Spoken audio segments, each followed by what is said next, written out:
Welcome to J7 TV news. Vijayawada ముత్యాలంపాడులో షిర్డీ సాయిబాబా ఆలయంలో ఈ నెల 29న శ్రీ గురు పూర్ణిమ మహోత్సవాలను వైభవంగా నిర్వహించనున్నట్లు ఆలయ ధర్మకర్త గౌతమ్ రెడ్డి తెలిపారు. ఈ సందర్భంగా నిర్వహించిన విలేకరుల సమావేశంలో ఆయన మాట్లాడుతూ గురు పూర్ణిమ సందర్భంగా ప్రత్యేక పూజలు, అభిషేకాలు, సాయి భజనలు, వివిధ ఆధ్యాత్మిక కార్యక్రమాలు నిర్వహించనున్నట్లు తెలిపారు. అనంతరం భక్తుల కోసం మహా అన్నదాన కార్యక్రమాన్ని ఏర్పాటు చేసినట్లు వెల్లడించారు. ఈ వేడుకలకు భక్తులు పెద్ద సంఖ్యలో హాజరై సాయిబాబా ఆశీస్సులు పొందాలని గౌతమ్ రెడ్డి విజ్ఞప్తి చేశారు. ఈ విలేకరుల సమావేశంలో ఆలయ ట్రస్ట్ నిర్వాహకులు కూడా పాల్గొన్నారు. అందరికీ నమస్కారం. ముత్యాలంపాడులో వెలిసినటువంటి బాబావారి మందిరాన్నందు నిత్యం భక్త జనానికి కావలసినటువంటి సౌకర్యాలని కలగజేయటం, సౌకర్యాలే కాకుండా ఆ కైంకర్యాలకి సంబంధించినటువంటి విశేష కార్యక్రమాలన్నింటినీ కూడా మనం చేయటం జరుగుతూ ఉంది. ముఖ్యంగా ఈ మందిరానికి సంబంధించినంత వరకు కూడా గురు పూర్ణిమ ఉత్సవం అనేటువంటిది విశేషమైనటువంటిది. ఇది ప్రపంచవ్యాప్తంగా హిందువులు జరుపుకునేటువంటి మహోన్నతమైనటువంటి కార్యక్రమం. దీన్ని ఈ విజయవాడ నగరంలో ఆంధ్ర షిరిడీగా వెలిసినటువంటి ముత్యాలంపాడు సాయిబాబా మందిరం నందు వేలాది మంది భక్తులు ఆ రోజు రావటం అనేటువంటి జరుగుతుంది. వచ్చిన ప్రతి ఒక్కరికి కూడా బాబా గారి అన్నప్రసాదన అందజేయటం కూడా జరుగుతూ ఉంది. అన్నదాన కార్యక్రమం జరుగుతూ ఉంది. ఎన్ని వేల మంది వచ్చినా కానీ కూడా నిరాటంకంగా జరిగేటువంటి కార్యక్రమం. దీనిలో భాగంగానే మనం ఈ 29వ తారీఖున ఉదయం 5 గంటలకి ప్రారంభమై సాయంత్రం వరకు కూడా జరిగేటువంటి కార్యక్రమంలో ఉదయం 5 గంటలకే డైరెక్ట్గా మనం చేసేటువంటిది కాగడ హారతితో బిగిన్ అవుతుంది 4 గంటలకి. దాని తర్వాత 5 గంటలకి పంచామృతాలతో కలిగినటువంటి సహస్ర కలశాభిషేకం జరుగుతుంది. ఆ తదనంతరం జీడిపప్పుతో అర్చన కార్యక్రమం బాబా గారికి జరిగేటువంటిది కూడా ఉంటుంది. విశేషంగా కొత్తదనంగా జీడిపప్పుతో చేయాలనేటువంటి దాంతో భక్తజనం కోరిక మేరకు, వారి యొక్క ఆలోచన మేరకు ఈ చర్య కూడా తీసుకోవడం అనేది జరిగింది. ఇది ప్రపంచవ్యాప్తంగా దేశవ్యాప్తంగా జరిగేటువంటి కార్యక్రమం అయినప్పటికీ కూడా ఒక వినూత్నమైనటువంటి పద్ధతిలో ఇక్కడ కూడా తీసుకునేటువంటి ప్రతి సంవత్సరం చేసేటువంటి కార్యక్రమం కాబట్టి దీనిలో కూడా ప్రతి ఒక్కరూ కూడా పార్టిసిపేట్ చేయాలని, అందరూ భాగం పంచుకోవాలని, బాబా గారి ఆశీస్సులు గురు పూర్ణిమ రోజున అందరూ కూడా తీసుకోవాలని మీ ద్వారా కోరటం అనేది జరుగుతుంది.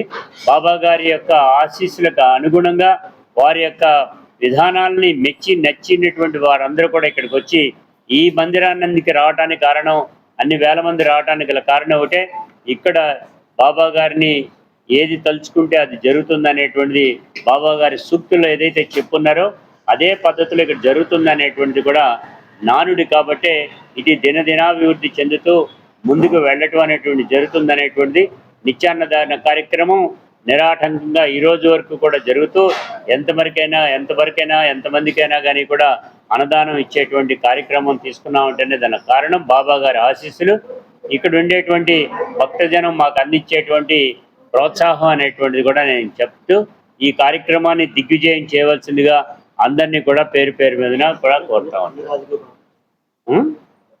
ఈ కార్యక్రమంలో భాగంగా నగరంలో ఉండేటువంటి ప్రజాప్రతినిధులు, అధికారులు, ముఖ్యంగా ఇన్కమ్ ట్యాక్స్ అధికారులు కానీ, పోలీస్ అధికారులు, ఐఏఎస్, ఐఆర్ఎస్ అధికారులు కూడా ఈ కార్యక్రమానికి రావడం జరిగింది. ముఖ్యంగా చెప్పాలంటే జడ్జి గారు కూడా, హైకోర్టు జడ్జెస్ కూడా రావడానికి సమ్మతి తెలియజేస్తున్నారు. వారి యొక్క టైమింగ్స్ అన్నింటినీ కూడా కరెక్ట్గా ఇచ్చిన తర్వాత అందరికీ కూడా తెలియజేస్తాం. బై వే ఆఫ్ మేము డైరెక్ట్గా ప్రెస్ ద్వారా కూడా రిలీజ్ చేయడానికి చేస్తామని కూడా తెలియజేస్తాం. మన ముత్యాలంపాడులో వెలిసిన ఈ షిరిడి సాయిబాబా మందిరంలో అత్యంత వైభవపేతంగా గురు పూర్ణిమ మహోత్సవాలు జరుగుతున్నాయి. ఈ గురు పూర్ణిమ మహోత్సవం సద్గురువు అయినా ఏ గురువునైనా ఆరాధన చేయాలి. గురువు అంటే ఒకరే గురువు కాదు, ఒక్కొక్క మనిషికి ఒక రకమైన గురువు ఉంటాడు. ఈ కలియుగంలో సద్గురు సాయినాథుడే గురువు.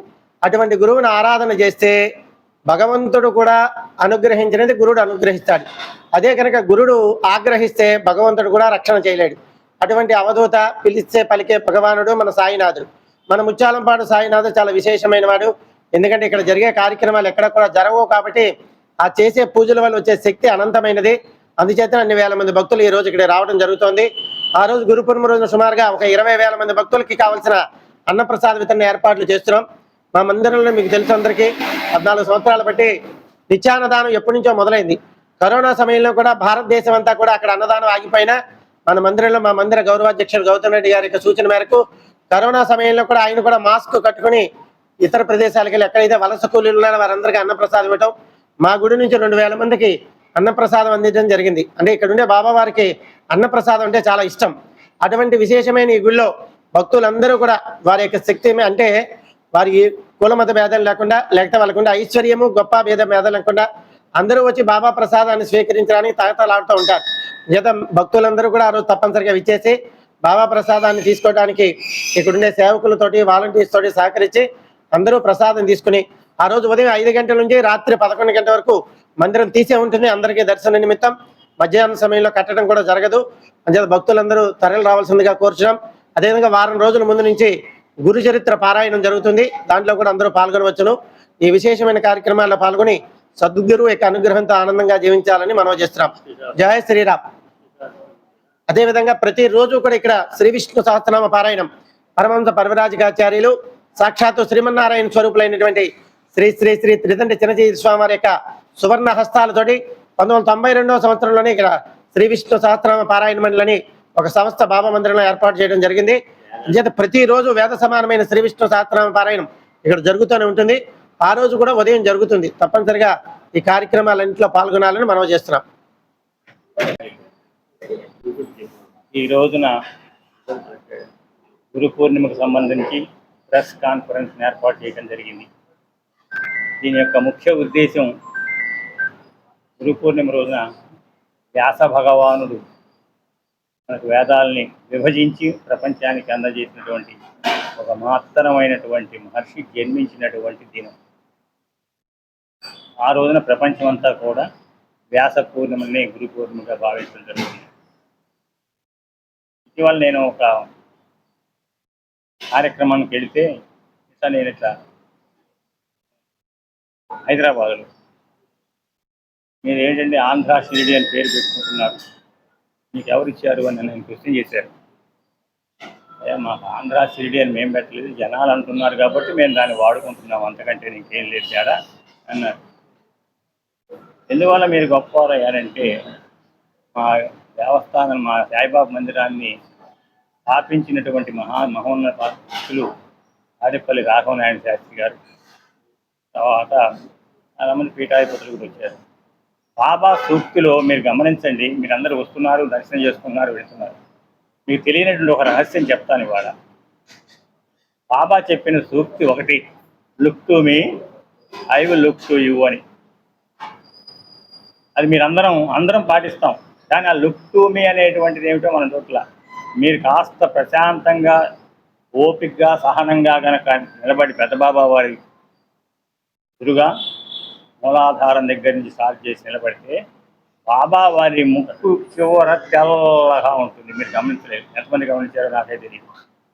బాబా వారి ముక్కు చివర అంచున అంటే స్వామివారి నుంచి మన కళ్ళలో ఇక్కడ ప్రశంపజేసి మన కళ్ళను చూస్తే అక్కడ విపరీతమైనటువంటి తెల్లదన కాంతి వస్తుంది. అది ఈ ముత్యాలంపాడు సాయిబాబాలో ఉన్నటువంటి విగ్రహంలో ఉన్నటువంటి నిగ్రహం శక్తి. ఆ శక్తి మూలకంగానే మేము ఇన్ని కార్యక్రమాలని నిరాటంకంగా చేయగలుగుతున్నాం. సార్ మీరు అబ్జర్వ్ చేసుకోవాలి, ఓపిక ఉండాలి, స్ట్రైట్గా నిలబడాలి. ఆ నిలబడినప్పుడు బాడీ అటు ఇటు పోకుండా మీ కళ్ళు మాత్రమే ఆ ముక్కు నుంచి ఆయన చూడండి. సర్వసాధారణంగా ప్రతి వాళ్ళు బాబావారు కాదు, ఎడం కాలు మీద కుడి చేయి ఇచ్చారు, ఆ రెండు నుంచి చూడండి అని చెప్తారు. అది జ్ఞానం కోసం, ఇది మోక్షం కోసం. జ్ఞానము మోక్షము రెండు ఇవ్వగలిగినటువంటి ప్రాంతం ఇది. అంచేత మాది ఎందువల్ల అదే చెప్పాను నేను ఆయన వస్తానన్నారు. నిజమా అంటే అన్నారు, వచ్చి మీరు చూసుకోండి అన్నారు. ఆయన ఆశ్చర్యపోయి మేము ఇంత గోశాల ఉంది, మేము కూడా ఒక గోశాల, మాకు 6 ఎకరాల పొలం ఉండింది, దాంట్లో అదేసిగా గోవులు నింపుకున్నాం అనుకుంటున్నాను. మీరు అదే మా గౌరవాధ్యక్షులను అడిగాను, ఇచ్చేద్దామండి, మంచి కార్యక్రమానికి మనం కూడా ప్రోత్సాహం చేద్దాం, మన మందిరం వ్యాప్తి చెందుతుంది అన్నటువంటి అభిప్రాయాన్ని కూడా వ్యక్తపరచడం జరిగింది. కాబట్టి ఆంధ్ర షిరిడి ఎందుకయింది అంటే తెలియకుండా అందరికీ పనులు జరిగిపోతున్నాయి. ఇక్కడికి వచ్చిన వాళ్ళ కోరికలు ఎందుకు నెరవేరుతున్నాయి అంటే ఆ శక్తి, మహిమాన్వితమైనటువంటి శక్తిని దాన్ని మీరందరూ వీక్షించండి. ఏదైనా సరే ఆ శక్తిని మీరు చూడగలిగితే మీకు సమస్యలు వెంటనే తీరిపోతున్నాయి. అందుచేత మేము ఈసారి మా వ్యాస పూర్ణిమ సందర్భంగా డాక్టర్ రామకృష్ణ గారు, ధూళిపాల రామకృష్ణ గారిని సన్మానించాం. ఆయన కళా కాలేజీలో హెడ్ ఆఫ్ ది డిపార్ట్మెంట్ చేశారు. సంస్కృత ఆంధ్ర కవుల్లో సుమారు 500 పైన పుస్తకాలను రాయడం జరిగింది. మహోమన్య హస్తావధానం, శతావధానం చేసినటువంటి వ్యక్తి ఆ రోజున ఈ మందిరంలో గురు పూర్ణిమ రోజున సత్కరించబడటం జరుగుతుంది. విద్యావేత్తగా ఆయన కూడా ప్రముఖుగా విజయవాడ నగరంలో ఉన్నారు. అటువంటి వారు ప్రవచనం చేస్తారు. ప్రవచనం కాదు, ప్రసంగిస్తారు. ప్రవచనం అంటే అర్థం మారిపోతుంది. ప్రసంగిస్తారు. ఆ ప్రసంగంలో సారాంశం ఆయన అదే చెప్తారు. ఇక్కడ ఎంత శక్తి మహిమాన్వితం లేని ఏది కూడా. విజయవాడలో 5-6 టెంపుల్స్ ఉన్నాయి. మనకి చుట్టుపక్కల మేము వచ్చిన తర్వాత చాలా టెంపుల్స్ వచ్చాయి, సాయిబాబా విగ్రహాలు వచ్చాయి. కానీ వేటికి కూడా అంత పేరు రాలేదు. దీనికి పేరు రావటం ఏంటంటే ఇక్కడ శక్తిపీఠంగా మారిపోయింది. ఆ శక్తిపీఠం ఎప్పుడైతే అయిపోయిందో సమస్యలన్నీ కూడా ఆయనే పరిష్కరిస్తాడు. అందుగురించి దయచేసి look to me, I will look to you. అదే దాన్ని ఒక్కసారి మీరు మనసా వాచ కర్మణ గమనించండి, ధన్యులు కావండి. అందరం కూడా కావాలి, మీరే కాదు. సాయిరామ్ సాయిరామ్. ఈ ప్రోగ్రాంని విజయవంతం చేయాలని కమిటీ తరఫున మరొకసారి అందరికీ విన్నవించుకుంటూ సెలవు తీసుకుంటున్నాను. అధ్యక్షులు లక్ష్మణరావు, రిటైర్డ్ ప్రిన్సిపాల్.